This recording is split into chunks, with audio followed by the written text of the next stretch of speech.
it's time for RTB 101. This is the segment where we talk about practical questions to help equip you to share your faith with friends and family more effectively.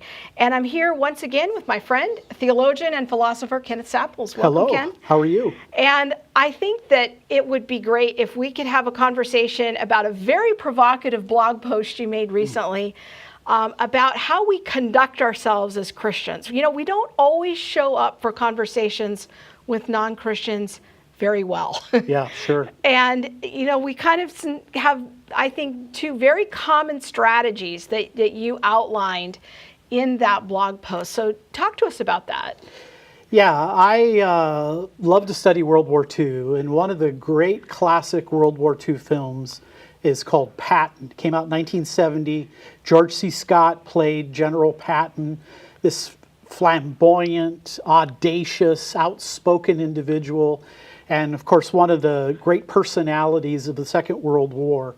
And I also note that he has a associate, General Bradley, who is low-key, very efficient, deferential, and I use both of those as ways of thinking about our possible demeanors as we talk with non-Christians. So when you think about the approach after General Patton, what would that look like when we're defending our faith? Well, that's Walter Martin. That is your old boss. My old boss.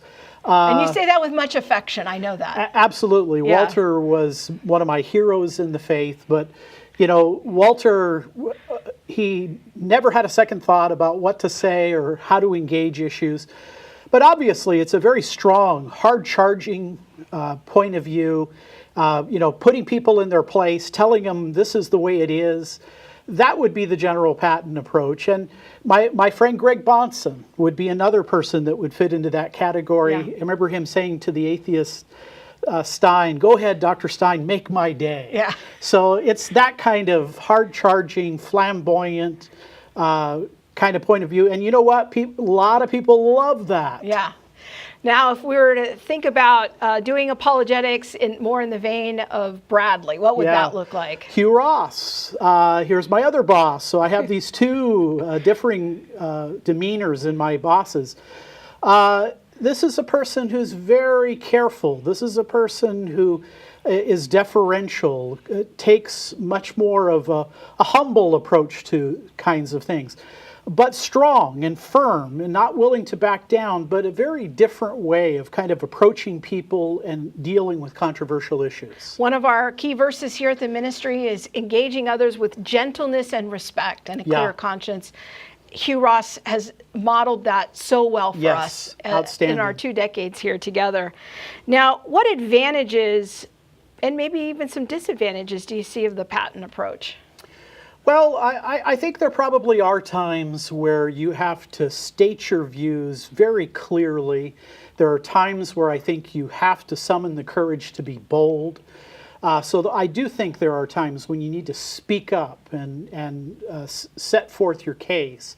On the other hand, gentleness, respect, being winsome, that Patton approach can take you over the top. And I think the Patton types have to be very careful in that context. Ultimately, I think we need all the different demeanors. But Scripture's clear: gentleness, respect, keeping a clear conscience. So the Patton approach. The problem is everybody likes the Pattons. You know, they like the big personalities, but it does come with some challenges. One way I like to think about it is that my goal when I'm engaging with someone who's not yet a Christian is I'm not about wanting to win the argument. I'm wanting to win another conversation with that person. And so I don't want to leave them in a posture where they just don't want to engage with me anymore. So I don't know, maybe I'm more in the Bradley approach.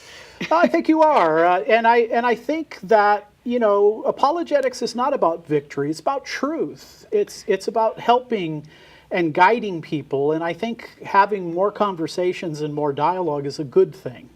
And so the Bradley approach, a very competent person, a person who has people skills, maybe emotional intelligence, not just IQ, And of course, maybe the downside of that is maybe the Bradley doesn't speak up enough at key points. Okay. So maybe they can learn from each other. And I want to encourage you to check out Ken's blog, Reflections by Ken. You post a lot. It's really good. Week. Yeah, every week. And also check out Ken on social media and follow him. He's very active there, and he would love to hear your feedback about his blog posts in this segment. So be sure to check that out.